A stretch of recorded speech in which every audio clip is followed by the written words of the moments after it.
In this video, I'm going to be sharing with you my go-to value study method to get from this to this.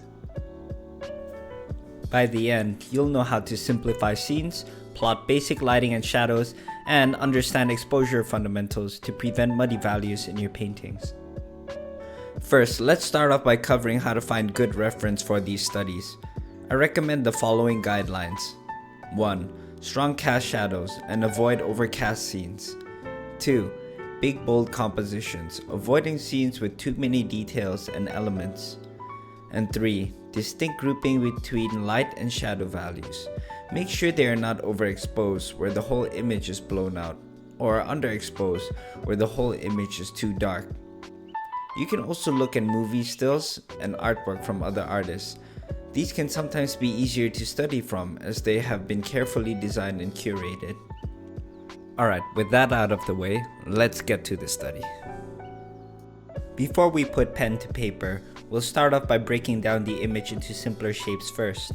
Squint and try to simplify it into silhouettes, ignoring most things such as textures and smaller details. Try to force and simplify the objects into basic shapes and prisms. In this reference image, the architecture can be broken down into squares and triangles, and the foliage in the background can be simplified into semicircles.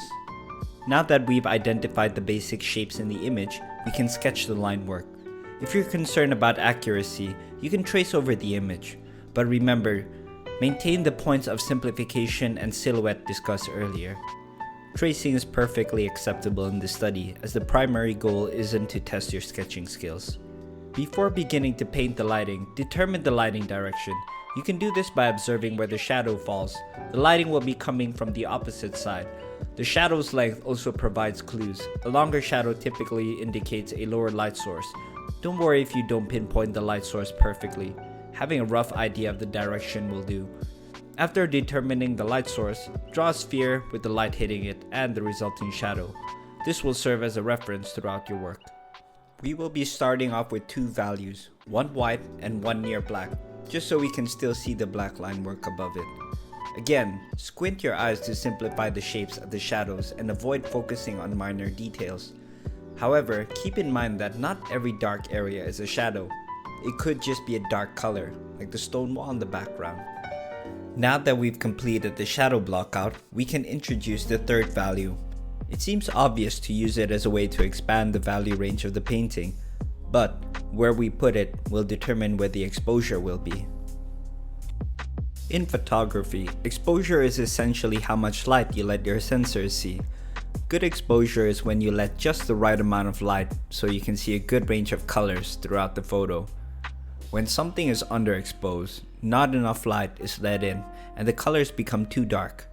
When something is overexposed, too much light comes in and the colors become blown out.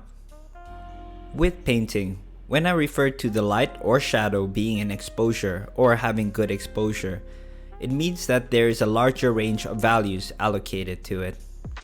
What happens to the other is that it becomes more compressed. The reason why this creates a better painting is that it allows us to focus on what is in exposure and focus less on what is not. When both have equal amounts of exposure or value range, it makes it harder to tell where the viewer is supposed to be looking at. When you have equal amounts of values allocated to light and shadow, and even worse, when they overlap, this is what creates a muddy painting. While factors such as atmosphere and material can create exceptions, to not overcomplicate things for now, we won't be doing them for this study. So why do we just use 3 values for this study? When you only have 3 values, it's easy to see where the exposure is just by seeing where the majority of the values are allocated. When you can master just using 3 values, expanding it into 5, 7, or beyond becomes much easier provided you stick to the asymmetrical distribution that we initially set up. So how do we apply our mid-gray value? First, we choose where we want the exposure to be. Looking at our reference, the shadows are compressed and the light areas display a larger range of values, indicating that the exposure is in the light. This is where we'll apply our mid-gray value. For a moment, let's ignore the lighting and look at the local colors of the scene. If we wanted to make a more faithful representation of it, we would need a lot more values. However, what if we had to make a decision on how to depict them with just 2 values? In the end, it is up for you to decide, but I would look at your darkest material and use your mid-gray there, and the lightest material as white.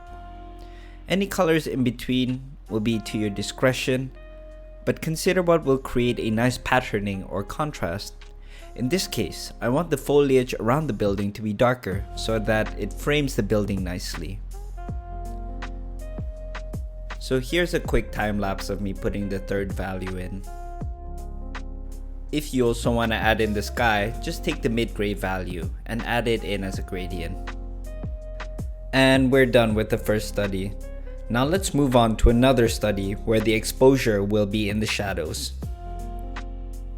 I start by breaking the house down first. Most of the shapes there can be simplified down to squares.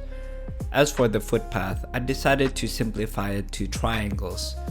As for the bushes on the side, I figured that making it circular would make it much more interesting. And notice how I actually make the bushes smaller as they go back into the distance to portray a certain sense of depth. And as for the trees in the background, I also decided to do them as circles as well, just to create a shape contrast between the hard and squarish man-made architecture versus the circular foliage. And here I do the line work sketch based off of the shape breakdown that I've done.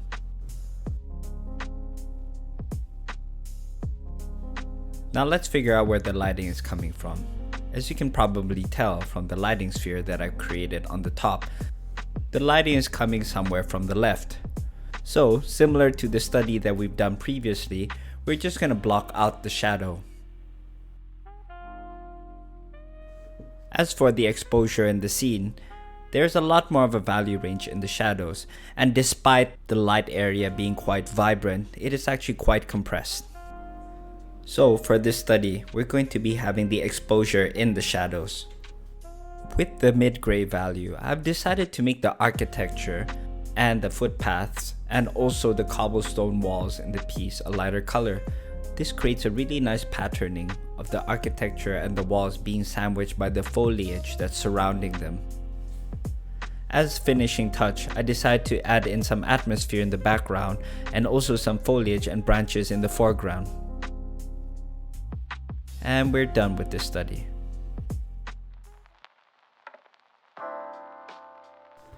When doing these studies for the first time, there might be some common problems that you encounter. It might be very counterintuitive or awkward to translate the reference into just 3 values. The contrast might feel too strong, and the study might not look like the reference image. Consider this to be the making of the base of a cake. Before you put all the icing and toppings on, it might look a little bit barren now, but it will be the foundation of a finished painting. A question that you might have is, does this method apply to scenes that are overcast or without strong cast shadows?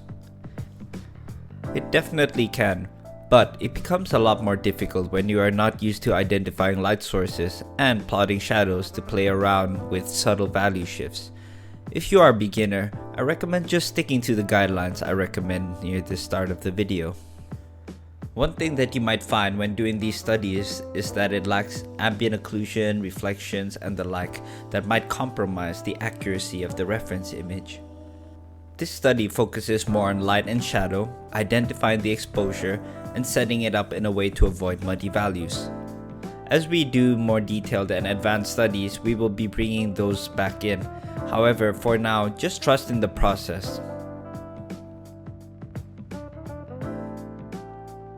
I recommend doing about 2 or 3 studies each day, spending about 15 to 30 minutes on each one. Try to apply your studies as well by applying the value and lighting scheme onto different pieces that have similar composition and subject matter. This will help you solidify your learning beyond just mindlessly copying. Alright, that wraps up today's video. If you'd like to see another video where I show you how to go from 3 to 5 values and how to add in all of the different layers of lighting such as ambient occlusion, reflections, ambient light, and all of that, be sure to let me know down in the comments. Also, subscribe to the channel, leave a like, and share it with someone that you think will find this video helpful as well. It'll really help the channel to grow. So with that said, I'll see you guys around in the next video. Take care, and as always, stay stretchy.